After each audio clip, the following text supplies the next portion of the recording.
at ang medisina sa pagtuklas sa tinatawag na Fountain of Youth kung paano maiwasan ang pagtanda pati na ang mga sakit. Matagal-tagal na rin pinag-uusapan ang stem cell therapy, lalo pat dumarami ang mga sakit at mga karamdaman na pwede nitong malunasan at maremedyohan.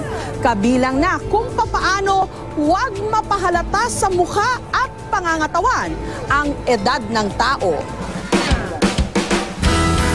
Dito sa Hollywood Boulevard, nakahanap ng immortalidad ang mga sikat na Hollywood celebrities. At dito rin natagpuan ni Frank ang nagpabalik raw sa kanyang kabataan. Katunayan, sino raw ang mag-aakalang 46 years old na siya? There's something different about you, and it's not that you got a haircut, it's not that you lost weight. What's going on, you know? On the vanity side of it, there's that benefit, but really I did it because I want to increase the quality of my life. Salamat daw sa pinakabagong serbisyo ng stem cell technology, ang tinatawag na full body anti-aging infusion. Sa tulong daw ng stem cell treatment na ito, napupuno raw ng mga bagong cell ang buong katawan. Kaya mararamdaman daw na tila lumalakas at bumabata ang pangangatawan. We discovered that with the placement of stem cells in certain targeted regions, we can reverse the effects of aging. For example, when we have damage to our joints, if the damage is a certain type of damage, we can use stem cells to inject into those joints, and it actually replaces damaged tissue. It heals the tissue. Kabado raw sumalang sa mga medical procedure ang 40 anyos na Amerikanong si Phil, pero mas takot daw siyang maging sakitin. Bunga ng unti-unti niyang pagtanda. Nasa lahi rin daw nila ang pagkakaroon ng cancer. If I sit down in a certain position, I'll be stiff when I get up a little bit, or my back will be stiff sometimes, or I just don't have as much energy.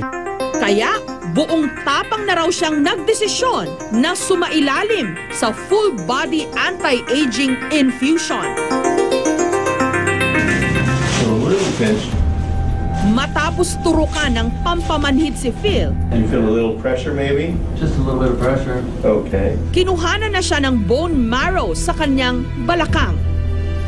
Devin is going to process the blood, the marrow, which has blood elements in it. It's going to separate the stem cells from the red cells and remaining white cells. Ang stem cell ang pinakapurong cell sa katawan ng tao na may kakayanang lumikha ng mga bagong cell. I'm holding these stem cells here in a syringe. Injecting right in. Makalipas ang halos kalahating oras, ang nakuhang stem cell itinurok na sa mukha ni Phil. Tinatayang halos 200 milyong bagong stem cells daw ang iikot ngayon sa kanyang buong katawan. Okay, a little pressure. The skin will become tighter and look much younger. What are your expectations after this? Immortality. Pinaniniwala ang kayang gamutin ng stem cell ang iba't ibang uri ng mga malalang sakit at nare-repair din daw nito ang mga nasirang body organ. Pero naging kontrobersyal ito nung unang ipinakilala sa publiko.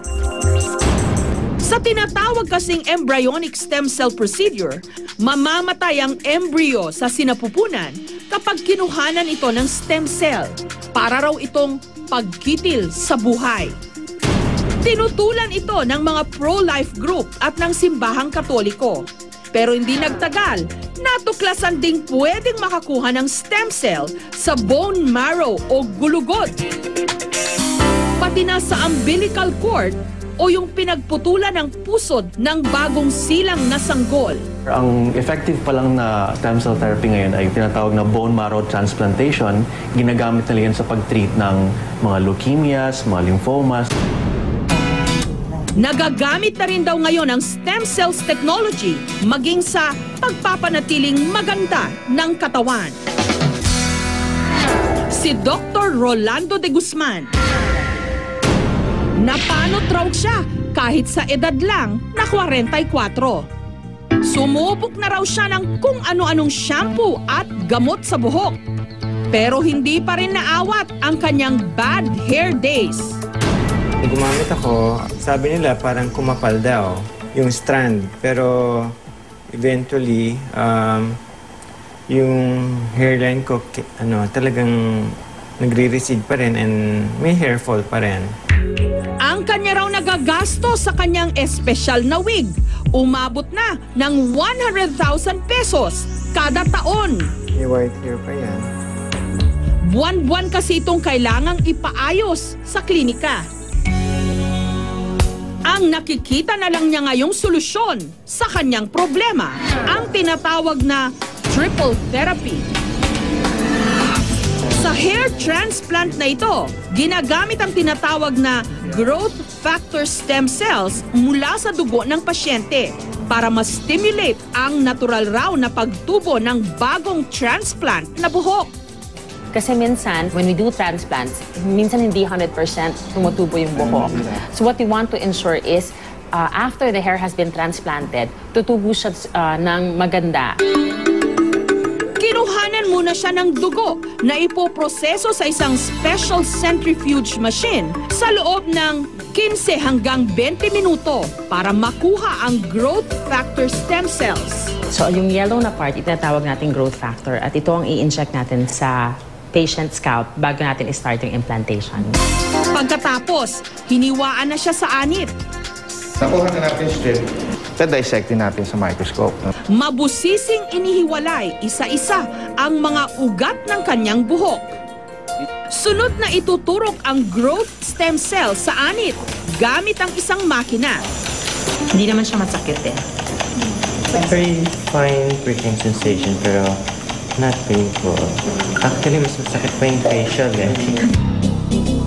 Susukatin din ang hugis at anggulo kung saan itatanim ang mga bagong buhok ni Rolando. Depende sa dami ng buhok na kailangang i-transplant. Ang treatment na ito nagkakahalaga mula 150 hanggang 300,000 pesos. Now I've got hair. Pati ang stem cell na nakukuha sa mga hayop, nagagamit na rin sa tao. Ang kilalang cancer doctor na si Dr. Tranquilino Elicanio, kamakailan lang nagpa-stem cell therapy sa Germany. Ang itinurok sa kanya sa pag-asang gumaling ang kanyang katawan matapos siyang ma-stroke galing sa tupa o sheep. 1 month and a half after my injection, yung blood chem, tinignan ko. Aba, yung aking fasting blood sugar, yung aking cholesterol, uric acid, creatinine, all went down to normal. Kamakailan din lang, umamin si dating Pangulong Erap Estrada na siya man nagpa-stem cell therapy para gumanda ang kanyang pangangatawan. Ito raw ang sikreto sa kanyang itsura. Mukha ngang hindi tumatanda si Erap. Katulad ng kay Dr. Elicanio, ang stem cell na ibinigay sa kanya mula rin sa tupa. Usap-usapan din ngayon na ang ilan nating mga politiko at kilalang personalidad nagpa-stem cell therapy na rin. Pati sa itlog ng inahing manok. Makakakuha rin daw ng benepisyo ng stem cell sa pamamagitan ng chicken embryo capsules. Galing pa raw sa Amerika ang chicken embryo capsule. Naglalaman daw ito ng amino acids, mga minerals, at ng fibroblast growth factor, isang klase ng protina na nakakatulong raw para makabuo ng mga bagong stem cells.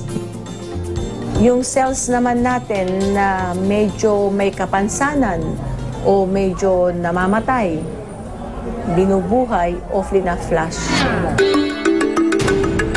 Bukod sa sakit na vertigo, mahigit isang dekada ng pinahihirapan ng diabetes ang 62 anyos na si Cecil. At nitong taon lang, nadiskubre pang meron din siyang stage 1 cancer sa matris. Hinang-hina ako. Akala ko mamamatay na ako. Parang everyday, pababa ng pababa. Lalong-lalo na yung depression ko. Tinitingnan ko sarili ko, awang-awa ako kasi ang laki ng eye bag ko, putlang-putla ko, ang tanda-tanda ko na. Kaya sinubukan daw niyang uminom ng chicken embryo stem cell. Ang diabetes ko, ngayon wala na akong insulin.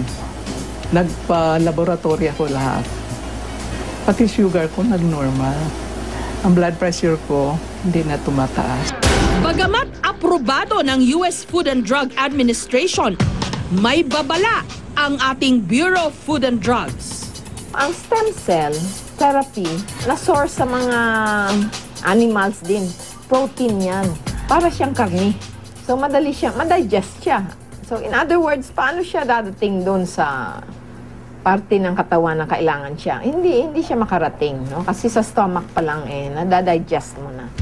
May paalala rin ang PETA o ang People for the Ethical Treatment of Animals sa mga tumatangkilik sa mga produktong ginagamitan ng animal stem cell. The use of animal-based tissues in such products is unethical, and we believe that when they're marketed the way they are, it leads people to make a choice out of animal suffering and animal cruelty. May mga nagsasabi at naniniwalang ang stem cell therapy ang kinabukasan daw ng medisina. Pero hindi pa ito tanggap ng lahat ng doktor. Lalo pat puro testimonial o pahayag pa lang ang pruweba kung epektibo ito. Gayunman, patuloy ang pag-aaral dito at pagtuklas sa mga kabutihang maaari nitong idulot. Now I've got hair. Hindi nagbibiro